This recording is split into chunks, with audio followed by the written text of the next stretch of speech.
اس کے 40 دن بعد ہی مستقفی کو خلافت سے ہٹا دیا جاتا ہے۔ اچھا، اس میں ایک اور واقعہ بھی ہوتا ہے کہ معز الدولہ ہم جان چکے ہیں پہلے کہ بنو بوے شیعہ تھے، وہ یہ شروع سے ہی بنو عباس سے جیسے نفرت رکھتے تھے، اور اسی لیے خلافہ کی تذلیل بھی انہوں نے بہت کی۔ تو معز الدولہ نے ایک دفعہ پلان کیا کہ اب جب بغداد اس کے کنٹرول میں آ گیا تو اس نے چاہا کہ خلافت جو صرف رسمی رہ گئی ہے وہ بھی بنو عباس سے لے لی جائے، اس کی بھی کیا ضرورت ہے، اور بنو عباس کے بجائے کوئی علوی جو ہے اس کو خلیفہ نامزد کر دیا جائے۔ اس نے ایسا سوچا تو صحیح، لیکن اس کے جو کچھ مشیر تھے انہوں نے اسے کہا کہ ایسا نہ کرے، اور اس کی وجہ یہ تھی کہ انہوں نے یہ کہا کہ تم آج جس خلیفہ کے ساتھ ہو، تم اور جو تمہارے فالوورز ہیں وہ سمجھتے ہیں کہ وہ خلافت کا اہل نہیں ہے، کیونکہ ان لوگوں کے خیال میں تو جو بھی یعنی علویوں کے علاوہ خلافت میں آیا وہ غاصب ہے اور اس کا حق نہیں ہے خلافت، تو تم لوگ تو سمجھتے ہو کہ ان کی خلافت باطل ہے، ٹھیک ہے، لیکن اگر جب تم ان کو مار دو گے یعنی عباسی خلیفہ کو اور اس کی جگہ کسی علوی کو لاؤ گے، تو تم بھی اور تمہارے جو فالوورز ہیں وہ بھی اسے سمجھیں گے کہ وہ خلافت کا صحیح حقدار ہے، اور اگر وہ خلیفہ تمہارے فالوورز کو تمہارے اگینسٹ ہونے کی حکم دے تو وہ اس کی بات سنیں گے۔ آپ سمجھ رہے ہیں نا کہ وہ اسے یہ چیز سمجھا رہے ہیں کہ علوی خلیفہ لاؤ گے تو تمہارا ہی نقصان ہو سکتا ہے، چونکہ جو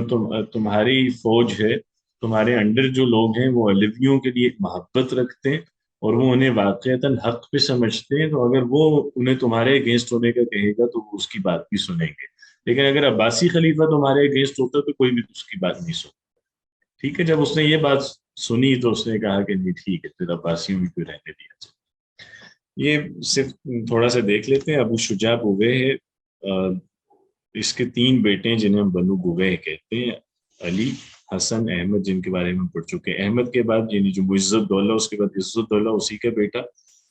یہ سلطان بنتا ہے۔ پھر عز الدولہ کے بعد جو اس کا چچا زاد ہے عضد الدولہ، یہ ان کا سب سے مضبوط ترین سلطان اور سب سے سمجھدار سلطان تھا۔ لیکن عضد الدولہ کے بعد بنو بویہ میں آپس ہی میں جیسے ہم نے دیکھا ہے کہ ہر جگہ یہ ہوتا ہے کہ جہاں پہ بھی خاندانی مملکت چل رہی ہوتی ہے تو پھر آپس میں پھوٹ پڑ جاتی ہے کہ اب سلطان کس کو بننا ہے۔ تو یہ معاملہ شروع تو عز الدولہ اور عضد الدولہ کے مابین ہی ہو گیا تھا، یہ ایک دوسرے کے رائولز تھے، لیکن عضد الدولہ کے بعد تو پھر بہت زیادہ ان میں آپس میں خانہ جنگی شروع ہو گئی، اور بویہیین جو ہیں وہ بھی کمزور ہوتے چلے گئے، اور اس کے بعد پھر ہم دیکھیں گے کہ سلجوقی جو ہیں وہ انٹرفیئر کرتے ہیں اور وہ بغداد کے معاملات آ کے سنبھالتے ہیں۔ یہ بہرحال ان کا نظم ہے۔ آخر میں خسرو فیروز آخری بندہ ہے 447 میں جو ان کا سلطان گزرا ہے، وہ وہی یہ ان کا۔ مستقفی ہم دیکھ چکے ہیں کہ صرف 40 دن خلافت میں رہا، اس کے بعد معز الدولہ نے اسے ہٹا دیا اور اس کی جگہ نیا خلیفہ مقرر کیا جو عمر میں بہت کم تھا، اور اس خلیفہ کا لقب ہوا المطیع للہ۔ اہل بغداد جو ہیں، یہ اہم چیز ہے کہ بویہیین کی حکومت سے پہلے تک جو غالب اکثریت تھی بغداد والوں کی یا عراق والوں کی، وہ اہل سنت پہ مشتمل تھی، لیکن جب آل بویہ کی حکومت یہاں آئی تو شیعہ مذہب کو فروغ ملا اور انہیں حکومتی سپورٹ ہوئی، اور یہاں تک کہ معز الدولہ نے کچھ شیعوں کی خاص عبارتیں ہوتی ہیں مطلب جس میں لان تان وغیرہ ہے، اس نے مساجد پہ لکھوائیں، اور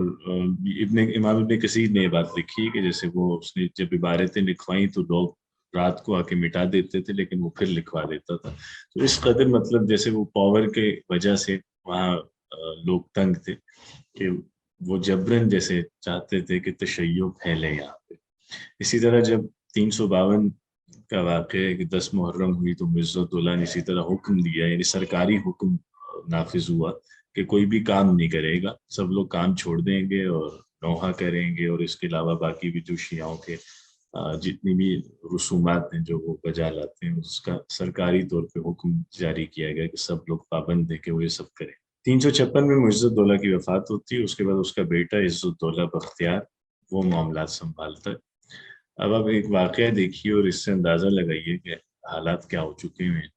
361 میں رومی جو ہیں وہ روحا جو ایک علاقہ ہے وہاں پہ حملہ کرتے ہیں، اور اس کے بعد نصیبین تک جو اس وقت ترکی میں ہے وہاں تک آ جاتے ہیں، اور کئی مسلمانوں کے جو شہر ہیں ان کو خراب کر دیتے ہیں وہاں، اور قتل و غارت کرتے ہیں۔ اس کے بعد ہوتا یہ کہ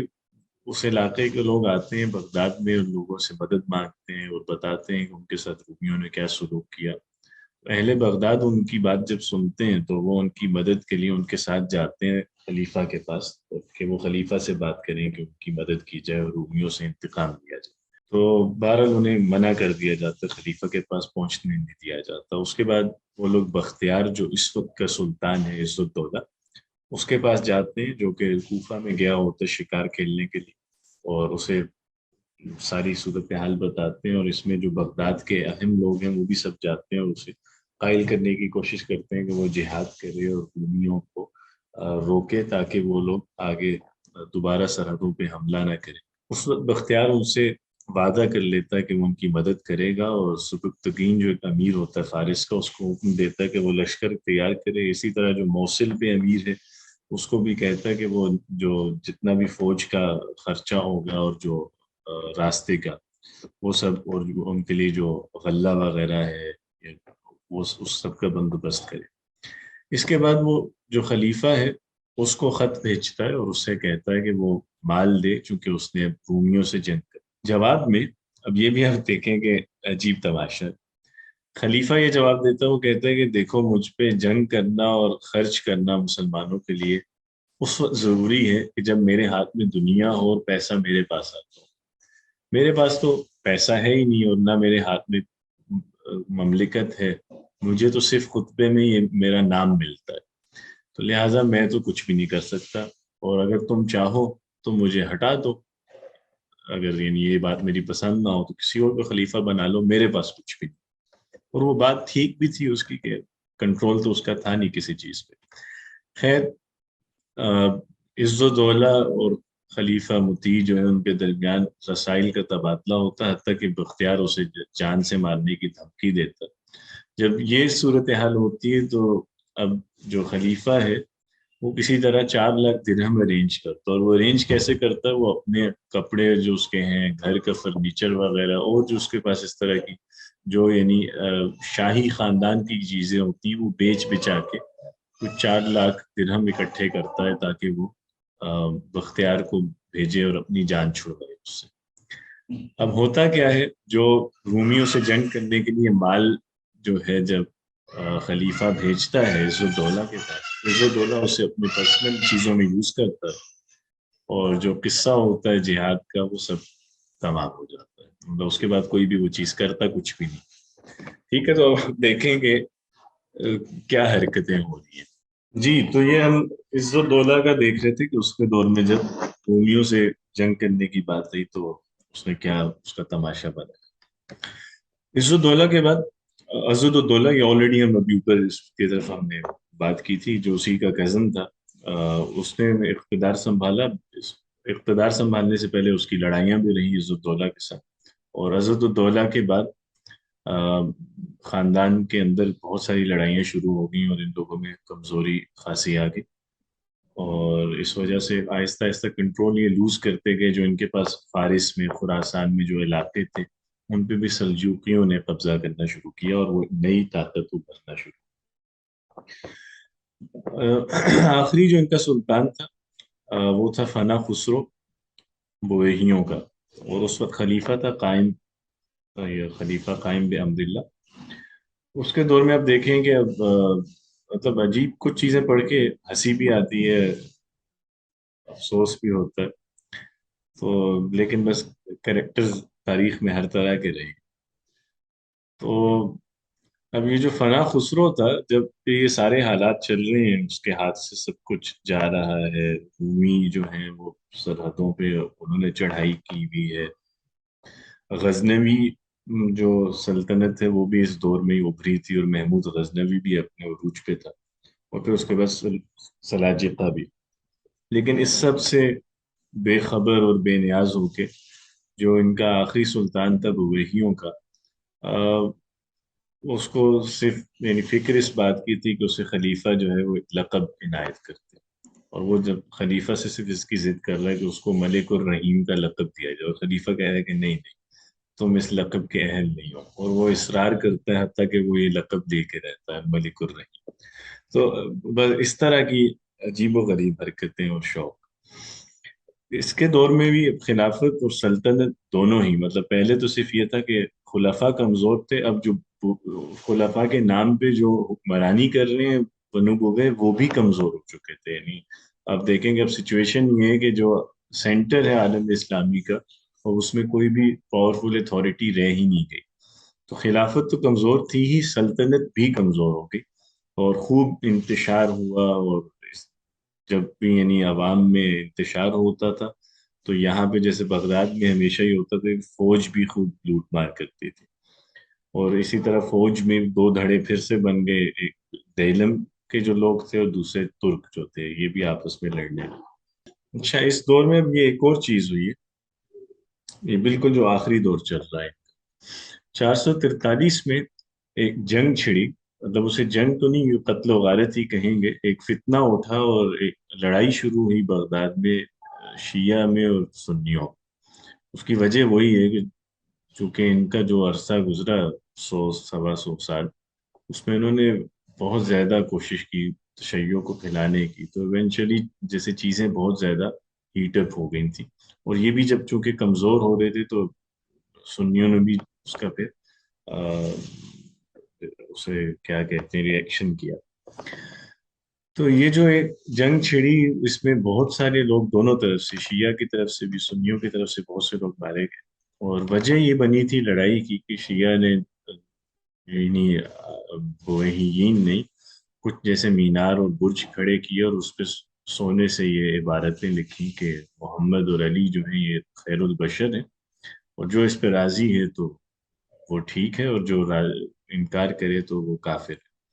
اس چیز پہ اہل سنت کو غصہ آیا کہ تم رسول اللہ صلی اللہ علیہ وسلم کو اور حضرت علی کو ایک ہی عبارت میں اکٹھا کیسے، مطلب انہیں ایک جیسا کیسے بتا رہے ہو، کہ ان دونوں کا مقام ایک تھوڑی ہے.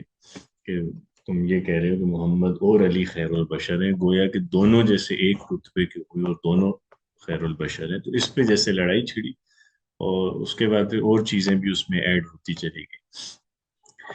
اس کے دوران خیر خاصا فتنہ مچا، اور ایک جو اس طرح کے واقعات بھی ہوئے کہ قبروں کو اکھاڑا گیا اور کئی مردوں کو جلایا گیا، جن میں بنو بوے جو ہیں ان کی قبروں کو بھی اکھاڑا گیا. اسی طرح عباسی خلفاء جو ہیں، ابو جعفر منصور، امین، امین کی والدہ زبیدہ، اور اس کے علاوہ اور بہت سے لوگوں کی قبروں کو اکھاڑا گیا اور انہیں جلایا گیا. اسی طرح شیعہ نے کوشش کی امام احمد بن حنبل کی قبر کو بھی اکھاڑنے کی، بہرحال وہ اس میں لیکن کامیاب نہیں ہو پائے. تو اس طرح سے ایک بہت اضطراب رہا، اور یہ تقریباً 5 سال یہ کیفیت رہی، اور اس پہ کنٹرول بنو بوے نہیں کر پائے. ایونچولی پھر سلجوقی انٹر ہوئے بغداد میں، اور انہوں نے چیزوں کو کنٹرول کیا. ٹھیک ہے جی، اس کے ساتھ بویہیوں کی جو حکومت ہے اس کا خاتمہ ہوتا ہے. اور افسوس یہ ہے کہ یہ جو پورا 100 سال انہوں نے گزارا ہے، اس میں کوئی ایک اچھی چیز بھی ایسی نہیں ہے جس کا ذکر کیا جا سکے کہ یہ انہوں نے اب اس عہد میں کچھ اضافہ کیا، کچھ اچھا کیا. فساد میں اضافہ کیا، اور جو مسلمان آلریڈی دھڑوں میں بٹ چکے تھے وہ مزید انہوں نے انہیں دھڑوں میں بانٹا. اور پلس یہ کہ شیعہ کو مزید انہوں نے اسٹرانگ کیا، اور ایک خلیج سنیوں میں اور شیعہ میں بڑھا دی. اس کے ساتھ اب بویہیوں کا دور ختم ہوتا ہے، اور اب نیا دور شروع ہوتا ہے سلاجقہ کا، اور یہ آخری دور ہے عباسیوں کا. سلجوقی آتے ہیں جی 447 میں، اور یہ اب کچھ اچھا دور ہے جس میں مطلب کچھ اچھی چیزیں ہمیں پڑھنے کو ملیں گی، اور کچھ ایسی چیزیں ملیں گی جس سے جیسے ہوگا کہ چلو اللہ کا شکر ہے کہ ہر دور میں کچھ اچھے لوگ رہے ہیں. اور یہ ویسے بھی خیر آپ تاریخ پڑھیں، ابھی تو مطلب یہ ہے کہ ہم چونکہ بہت شارٹ ایونٹس اور ہائی لائٹس دیکھ رہے ہوتے ہیں چیزوں کی، تو بعض دفعہ ایسا فیل ہوتا ہے کہ بہت ہی بری تاریخ گزری ہے. ایسا نہیں ہے، اگر آپ ڈیٹیل سے جب بھی چیزیں پڑھیں تو ہر وقت ہی جیسے ہمیشہ ہی یہ رہا ہے کہ خیر و شر کی جنگ رہی ہے، اور کبھی کوئی اچھا حکمران آیا تو کوئی برا آیا. تو اس طرح کے حالات چلتے ہی رہے ہیں، مطلب ایسا کبھی بھی نہیں ہوا کہ بالکل ہی شر ہو، اور ایسا بھی نہیں ہوا کہ ہاں بس خیر ہی خیر ہو. دنیا میں شروع سے ہی ایسا چلا آ رہا ہے. تو اور جیسے مطلب بہت اچھے اچھے لوگ بھی اٹھتے ہیں، جیسے سلجوقی اٹھے تو بہت اچھے لوگ تھے، لیکن بعد میں ان کی اولادوں نے بھی فساد کیا. اسی طرح ہم آگے دیکھیں گے ایوبی آئے،